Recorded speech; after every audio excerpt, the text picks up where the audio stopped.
ಸ್ನೇಹಿತರೆ, ಮೀಡಿಯಾ ಮಾಸ್ಟರ್ಸ್ಗೆ ಸ್ವಾಗತ ಸುಸ್ವಾಗತ. ಗೆಳೆಯರೆ, ಇರಾನ್ನ ಚಾಬಹಾರ್ ಬಂದರಿಗೆ ಸಂಬಂಧಪಟ್ಟ ಹಾಗೆ ಭಾರತ ಮತ್ತು ಇರಾನ್ 10 ವರ್ಷಗಳ ಒಂದು ಮಹತ್ವದ ಒಪ್ಪಂದಕ್ಕೆ ಸಹಿ ಹಾಕಿದ ಬೆನ್ನಲ್ಲೇ ಭಾರತ ಅಮೆರಿಕದ ನಿರ್ಬಂಧಗಳನ್ನು ಎದುರಿಸಬೇಕಾಗಬಹುದು ಅನ್ನೋ ಎಚ್ಚರಿಕೆಯನ್ನ ಅಮೆರಿಕದ ವಿದೇಶಾಂಗ ಇಲಾಖೆ ಕೊಡ್ತಾ ಇದೆ. ಈ ಮೂಲಕ ಅಮೆರಿಕ ಮತ್ತೊಮ್ಮೆ ಭಾರತಕ್ಕೆ ಸಣ್ಣ ಧಮಕಿ ಕೊಡೋ ಪ್ರಯತ್ನ ಮಾಡ್ತಾ ಇದೆ. ಹಾಗಾದ್ರೆ ಭಾರತ ಅಮೆರಿಕದ ಎಚ್ಚರಿಕೆಯನ್ನು ಸೀರಿಯಸ್ ಆಗಿ ತಗೊಳ್ಳುತ್ತಾ? ಅಮೆರಿಕ ನಿರ್ಬಂಧಗಳನ್ನು ವಿಧಿಸಿದ್ರೆ ಭಾರತದ ಮೇಲೆ ಯಾವ ರೀತಿಯ ಪರಿಣಾಮ ಉಂಟಾಗುತ್ತೆ? ಈ ಹಿಂದಿನ ಅಮೆರಿಕದ ಈ ರೀತಿಯ ಬೆದರಿಕೆಗಳಿಗೆ ಭಾರತ ಹೇಗೆಲ್ಲ ಸ್ಪಂದಿಸಿದೆ ಅನ್ನೋದನ್ನ ನೋಡೋ ಮೊದಲು ನಿಮಗೆ ಈ ಚಾಬಹಾರ್ ಪ್ರಾಜೆಕ್ಟ್ ಏನು, ಅದರ ಇತಿಹಾಸ ಏನು ಅನ್ನೋದನ್ನ ಒಂದು ಸ್ವಲ್ಪ ಸಂಕ್ಷಿಪ್ತವಾಗಿ ಹೇಳ್ಬಿಡ್ತೀನಿ.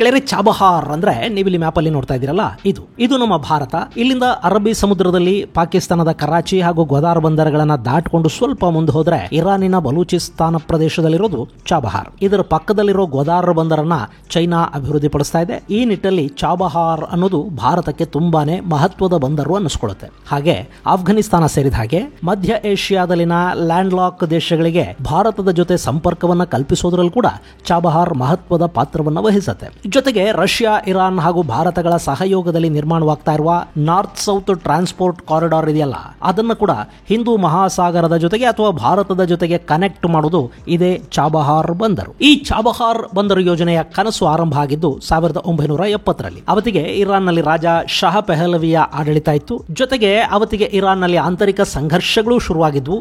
ಪೆಹಲವಿ ಸರ್ಕಾರವನ್ನ ಕೆಡವಿ ಅಲ್ಲಿ ಮುಲ್ಲಾಗಳ ನೇತೃತ್ವದ ಇಸ್ಲಾಮಿಕ್ ರೆವಲ್ಯೂಷನರಿ ಸರ್ಕಾರ ಅಸ್ತಿತ್ವಕ್ಕೆ ಬಂತು. ಅದಾದ ಮೇಲೆ ಸಾಕಷ್ಟು ವರ್ಷಗಳ ಕಾಲ ಚಾಬಹಾರ್ ವಿಷಯ ಹಾಗೆ ಉಳ್ಕೊಂಡು ಬಿಡ್ತು. ಮುಂದೆ ಇರಾನ್ನ ಆಡಳಿತಕ್ಕೆ ಚಾಬಹಾರ್ನ ಮಹತ್ವ ಅರ್ಥ ಆಗಿದ್ದು 1980ರ ದಶಕದ ಇರಾನ್ ಇರಾಕ್ ಯುದ್ಧದ ಸಂದರ್ಭದಲ್ಲಿ. ಹೀಗೆ ಇಲ್ಲೊಂದು ಬಂದರು ನಿರ್ಮಾಣ ಆದ್ರೆ ಅದರಿಂದ ಏನೆಲ್ಲ ಲಾಭ ಆಗತ್ವೆ ಅನ್ನೋದು ಇರಾನ್ಗೆ ಅರ್ಥ ಆಯ್ತು. 1993ರಲ್ಲಿ ಅಲ್ಲಿ ಬಂದರಿನ ಆಧುನೀಕರಣ ಆಯಿತು. ಅದು ಕಾರ್ಯಾರಂಭ ಕೂಡ ಮಾಡ್ತು. ಮುಂದೆ 2002ರಲ್ಲಿ ಅವತ್ತಿನ ಇರಾನಿನ ರಕ್ಷಣಾ ಸಲಹೆಗಾರ ಹಸನ್ ರೋಹಾನಿ ಚಾಬಹಾರ್ ಬಂದರಿನ ಅಭಿವೃದ್ಧಿಗೆ ಭಾರತದ ಪಾಲುದಾರಿಕೆಯನ್ನು ಪಡ್ಕೊಳ್ಳೋ ಬಗ್ಗೆ ಭಾರತದ ಅವತ್ತಿನ ರಕ್ಷಣಾ ಸಲಹೆಗಾರ ಬ್ರಿಜೇಶ್ ಮಿಶ್ರಾ ಅವರ ಜೊತೆ ಮಾತುಕತೆಗಳನ್ನು ನಡೆಸಿದ್ರು. ಇದು ಪಾಕಿಸ್ತಾನದ ಗ್ವಾದಾರ್ನಿಂದ ಕೇವಲ 72 ಕಿಲೋಮೀಟರ್ ದೂರದಲ್ಲಿದೆ. ಹಾಗೆ ಪಾಕಿಸ್ತಾನದ ಬಲೂಚ್ ಪ್ರದೇಶದ ಮತ್ತೊಂದು ಬದಿಯಲ್ಲಿ ಇರಾನ್ಗೆ ಸೇರಿದ ಬಲೂಚ್ ಪ್ರದೇಶದಲ್ಲಿ ಈ ಚಾಬಹಾರ್ ಇದೆ. ಹೀಗಾಗಿ ಭಾರತಕ್ಕೆ ಪಾಕಿಸ್ತಾನವನ್ನು ಬೈಪಾಸ್ ಮಾಡಿ ಆಫ್ಘಾನಿಸ್ತಾನ ಹಾಗೂ ಇನ್ನಿತರ ಮಧ್ಯ ಏಷ್ಯಾದ ದೇಶಗಳ ಜೊತೆ ಸಂಪರ್ಕವನ್ನು ಸಾಧಿಸೋದಕ್ಕೆ ಮತ್ತು ಪಾಕಿಸ್ತಾನದ ಮತ್ತೊಂದು ಗಡಿಯಲ್ಲಿ ತನ್ನ ಪ್ರೆಸೆನ್ಸ್ ಅನ್ನ ಇಟ್ಕೊಳ್ಳೋದಕ್ಕೆ ಚಾಬಹಾರ್ ತುಂಬಾನೇ ಮುಖ್ಯ ಅನ್ನೋದನ್ನ ಭಾರತ ಅರ್ಥ ಮಾಡ್ಕೊಳ್ತು. ಇದಾದ ಮೇಲೆ ಇರಾನ್ನ ಅಧ್ಯಕ್ಷ ಸೈಯದ್ ಮೊಹಮ್ಮದ್ ಖಟಾಮಿ ಜೊತೆ 2003ರಲ್ಲಿ ಭಾರತದ ಅವತ್ತಿನ ಪ್ರಧಾನಿ ಅಟಲ್ ಬಿಹಾರಿ ವಾಜಪೇಯಿ ಮಾತುಕತೆ ನಡೆಸಿದ್ರು. ಅಲ್ಲೊಂದು ಒಪ್ಪಂದಕ್ಕೆ ಎರಡೂ ದೇಶಗಳು ಸಹಿ ಕೂಡ ಹಾಕಿದ್ವು. ಆದರೆ ಇದೆಲ್ಲ ಆದ ಮೇಲೆ ಕೂಡ ಅಲ್ಲಿ ಯೋಜನೆ ವೇಗವನ್ನೇನು ಪಡ್ಕೊಳ್ಳಿಲ್ಲ. ಯಾಕೆಂದ್ರೆ ಇದೇ ಅವಧಿಯಲ್ಲಿ ಭಾರತ ಮತ್ತು ಅಮೆರಿಕಗಳ ಸಂಬಂಧಗಳು ಸುಧಾರಣೆಯ ಹಾದಿಯಲ್ಲಿದ್ವು. ಜಾರ್ಜ್ ಡಬ್ಲ್ಯೂ ಬುಷ್ ಅಮೆರಿಕದ ಅಧ್ಯಕ್ಷರಾಗಿದ್ರು. ಅಮೆರಿಕ ಇರಾನ್, ಉತ್ತರ ಕೊರಿಯಾ ಹಾಗೂ ಇರಾಕ್ಗಳನ್ನ ದುಷ್ಟಕೂಟ ಅಂತ ಕರೀತಾ ಇತ್ತು. ಹೀಗಾಗಿ ಅಮೆರಿಕದ ಒತ್ತಡದ ಪರಿಣಾಮ ಚಾಬಹಾರ್ ಯೋಜನೆ ನೆನೆಗುದಿಗೆ ಬೀಳ್ತಾ ಹೋಯಿತು. ಭಾರತದಲ್ಲಿ ಕೂಡ ಸರ್ಕಾರ ಬದಲಾಯಿತು. ಎನ್ಡಿಎ ಸರ್ಕಾರದ ಜಾಗಕ್ಕೆ ಯುಪಿಎ ಸರ್ಕಾರ ಬಂತು. ಭಾರತ ಅಮೆರಿಕ ಜೊತೆ ಅಣು ಒಪ್ಪಂದಕ್ಕೆ ಮುಂದಾಗ್ತಾ ಇತ್ತು. ಹೀಗಾಗಿ ದೊಡ್ಡ ಪ್ರಯೋಜನಗಳ ಮುಂದೆ ಚಾಬಹಾರ್ ತುಂಬಾ ಮಹತ್ವದ್ದು ಅಂತ ಭಾರತಕ್ಕೂ ಅನ್ನಿಸಲಿಲ್ಲ. ಚಾಬಹಾರ್ ಬಂದರಿನ ಬಗ್ಗೆ ಭಾರತ ಹೆಚ್ಚು ಆಸಕ್ತಿಯನ್ನು ತೋರಲಿಲ್ಲ. 2015ರವರೆಗೆ ಈ ಯೋಜನೆ ಹೀಗೆ ಉಳ್ಕೊಂಡು ಹೋಯಿತು. ಮುಂದೆ ನರೇಂದ್ರ ಮೋದಿ ಆಡಳಿತದ ಅವಧಿಯಲ್ಲಿ ಅಂದ್ರೆ 2015ರಲ್ಲಿ ಭಾರತ ಆಫ್ಘಾನಿಸ್ತಾನದಲ್ಲಿ ರಸ್ತೆ ಹಾಕೋ ಯೋಜನೆಯೊಂದನ್ನು ಕೈಗೆತ್ತಿಕೊಳ್ಳುತ್ತೆ. ಆಫ್ಘಾನಿಸ್ತಾನ ಮತ್ತು ಇರಾನ್ನ ಗಡಿಯಲ್ಲಿನ ಜೆರಾನ್ಸ್ ನಿಂದ ಆಫ್ಘಾನಿಸ್ತಾನದ ದೇಲಾರಾಮ್ ವರೆಗೆ ಸುಮಾರು $100 ಮಿಲಿಯನ್ ವೆಚ್ಚದಲ್ಲಿ 218 ಕಿಲೋಮೀಟರ್ಗಳ ಹೆದ್ದಾರಿಯೊಂದನ್ನ ನಿರ್ಮಾಣ ಮಾಡುವ ಯೋಜನೆ ಅದು. ಅದನ್ನ ಇರಾನಿನ ಚಾಬಹಾರ್ ಬಂದರಿಗೆ ಜೋಡಿಸಿಬಿಟ್ರೆ ಆಫ್ಘಾನಿಸ್ತಾನಕ್ಕೆ ಚಾಬಹಾರ್ ಮೂಲಕ ಹೆದ್ದಾರಿಯ ಸಂಪರ್ಕವನ್ನ ಕಲ್ಪಿಸಿದ ಹಾಗಾಗ್ತಾ ಇತ್ತು. ಈ ಯೋಜನೆಯನ್ನು ಭಾರತ ಕೈಗೆತ್ತಿಕೊಂಡಾಗ ಮತ್ತೆ ಚಾಬಹಾರ್ ಒಪ್ಪಂದಕ್ಕೆ ಜೀವ ಬರುತ್ತೆ ಅನ್ನೋ ಆಸೆ ಶುರುವಾಯಿತು.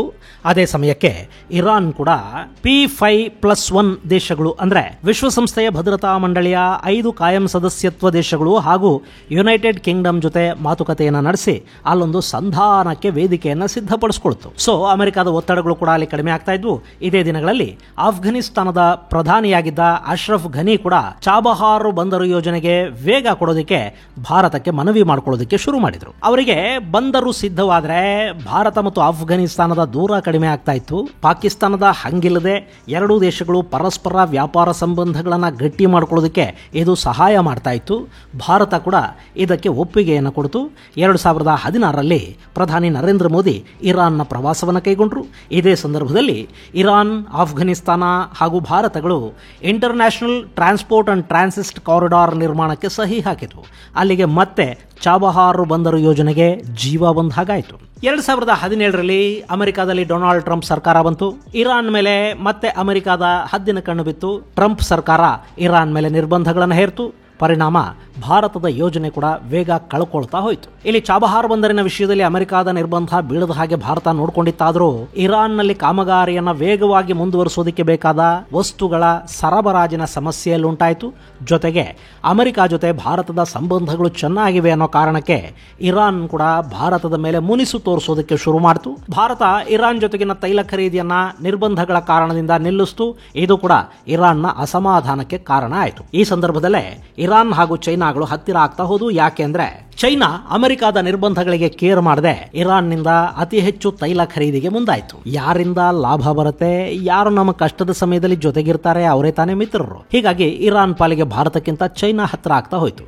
ಸೊ ಅಲ್ಲಿ ಚಾಬಹಾರ್ ಮತ್ತೆ ವಿಳಂಬವಾಗ್ತಾ ಹೋಯಿತು.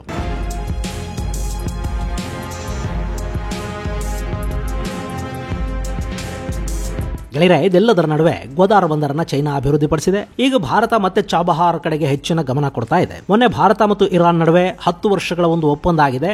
ಹಾಗೆ ಅದನ್ನ ಮುಂದಿನ ದಿನಗಳಲ್ಲಿ ಅಂದ್ರೆ 10 ವರ್ಷಗಳ ನಂತರ ಒಪ್ಪಂದದ ನವೀಕರಣಕ್ಕೆ ಕೂಡ ಎರಡೂ ದೇಶಗಳು ಅವಕಾಶಗಳನ್ನು ತೆರೆದಿಟ್ಟುಕೊಂಡಿವೆ. ಇನ್ನು ಈ ಒಪ್ಪಂದದ ಪ್ರಕಾರ ಭಾರತದ IPGL ಅಂದ್ರೆ India ports global limited $120 million ಹೂಡಿಕೆಯನ್ನ ಚಾಬಹಾರ್ನಲ್ಲಿ ಮಾಡಿ ಈ ಬಂದರನ್ನ ಅಭಿವೃದ್ಧಿ ಮಾಡುತ್ತೆ. ಜೊತೆಗೆ ಸುಮಾರು $250 ಮಿಲಿಯನ್ ಮೌಲ್ಯದ ವಸ್ತುಗಳನ್ನ ಇರಾನ್ಗೆ ಸಾಲದ ರೂಪದಲ್ಲಿ ಕೂಡ ಕೊಡುತ್ತೆ. ಹಾಗೆ ಈಗಾಗಲೇ ಅಲ್ಲಿ ಒಂದು ಟರ್ಮಿನಲ್ ಭಾರತ ಅಭಿವೃದ್ಧಿಪಡಿಸಿದೆ. 140 ಟನ್ನ 2 ಹಾಗೂ 100 ಟನ್ನ 4 ಮೊಬೈಲ್ ಹಾರ್ಬರ್ ಕ್ರೇನ್ಗಳನ್ನ ಭಾರತ ಅಲ್ಲಿಗೆ ಕೊಟ್ಟಿದೆ. ಹಾಗೆ ಸುಮಾರು $25 ಮಿಲಿಯನ್ ಮೌಲ್ಯದ ಇನ್ನಿತರ ಉಪಕರಣಗಳನ್ನು ಕೂಡ ಇರಾನ್ನ ಚಾಬಹಾರ್ ಬಂದರಿಗೆ ಭಾರತ ಕೊಟ್ಟಿದೆ. ಜೊತೆಗೆ 2018ರಿಂದ ಈ ಬಂದರಿನ ಟರ್ಮಿನಲ್ ನಿರ್ವಹಣೆಯನ್ನ ಭಾರತ ಮಾಡ್ತಾ ಇದೆ. ಇದುವರೆಗೆ ಸುಮಾರು 8.4 ಮಿಲಿಯನ್ ಮೆಟ್ರಿಕ್ ಟನ್ ಅಷ್ಟು ಸರಕು ಈ ಬಂದರಿನ ಮೂಲಕ ಸಾಗಣೆ ಕೂಡ ಆಗಿದೆ. ಚೈನಾ ವೈರಾಣುವಿನ ಕಾಲದಲ್ಲಿ ಭಾರತ ವ್ಯಾಕ್ಸಿನ್ ಹಾಗೂ ಇನ್ನಿತರ ಅಗತ್ಯ ಔಷಧಗಳನ್ನು ಕಳುಹಿಸೋದಕ್ಕೆ ಈ ಬಂದರನ್ನು ಬಳಕೆ ಮಾಡಿಕೊಳ್ತು. ಹಾಗೆ ಆಫ್ಘನಿಸ್ತಾನಕ್ಕೆ ಗೋಧಿ ಸರಬರಾಜು ಮಾಡಿದ್ದು ಕೂಡ ಚಾಬಹಾರ್ನ ಮೂಲಕನೇ. 2021ರಲ್ಲಿ ಇರಾನ್ನ ಹೊಲಗಳಲ್ಲಿ ಮಿಡತೆಗಳ ಕಾಟ ಶುರುವಾದ ಸಂದರ್ಭದಲ್ಲಿ ಸುಮಾರು 40,000 ಲೀಟರ್ನಷ್ಟು ಎನ್ವಿರಾನ್ಮೆಂಟ್ ಫ್ರೆಂಡ್ಲಿ ಪೆಸ್ಟಿಸೈಡ್ ಅನ್ನ ಭಾರತ ಇದೇ ಬಂದರಿನ ಮೂಲಕ ಇರಾನ್ಗೆ ಕಳುಹಿಸಿಕೊಟ್ಟಿತ್ತು. ಈಗ ಅದರ ಸಂಪೂರ್ಣ ಅಭಿವೃದ್ಧಿಗೆ ಭಾರತ ವೇಗವನ್ನು ಕೊಡ್ತಾ ಇದೆ. ಅದಕ್ಕಾಗಿ $120 ಮಿಲಿಯನ್ ಹಣವನ್ನು ಹೂಡಿಕೆ ಮಾಡೋದಕ್ಕೆ ಹೋಗ್ತಾ ಇದೆ. ಕಾಲಾನಂತರದಲ್ಲಿ ಇದು ಇನ್ನಷ್ಟು ಹೆಚ್ಚಳ ಕೂಡ ಆಗುತ್ತೆ. ಸೊ ಇಲ್ಲಿ ಹೀಗೆ ಭಾರತ ಮತ್ತು ಇರಾನ್ಗಳು ಇನ್ನೂ ಒಂದು ಒಪ್ಪಂದಕ್ಕೆ ಸಹಿ ಹಾಕಿ ಕೆಲವು ಗಂಟೆಗಳು ಕೂಡ ಕಳೆದಿಲ್ಲ. ಆಗಲೇ ಅಮೆರಿಕದ ಕಡೆಯಿಂದ ಭಾರತಕ್ಕೊಂದು ಎಚ್ಚರಿಕೆಯ ಸಂದೇಶ ಬರ್ತಾ ಇದೆ. ಇರಾನ್ನ ಮೇಲೆ ನಾವು ನಿರ್ಬಂಧಗಳನ್ನು ಹೇರಿದೀವಿ, ಅದನ್ನು ಉಲ್ಲಂಘಿಸಿ ಯಾರೇ ಇರಾನ್ ಜೊತೆ ಸಂಬಂಧಗಳನ್ನು ಇಟ್ಟುಕೊಂಡ್ರು, ಇರಾನ್ನಲ್ಲಿ ಹೂಡಿಕೆ ಮಾಡಿದ್ರು ಅವರು ನಮ್ಮ ನಿರ್ಬಂಧಗಳಿಗೆ ಒಳಗಾಗ್ತಾರೆ ಅಂತ ಅಮೆರಿಕ ಹೇಳ್ತಾ ಇದೆ.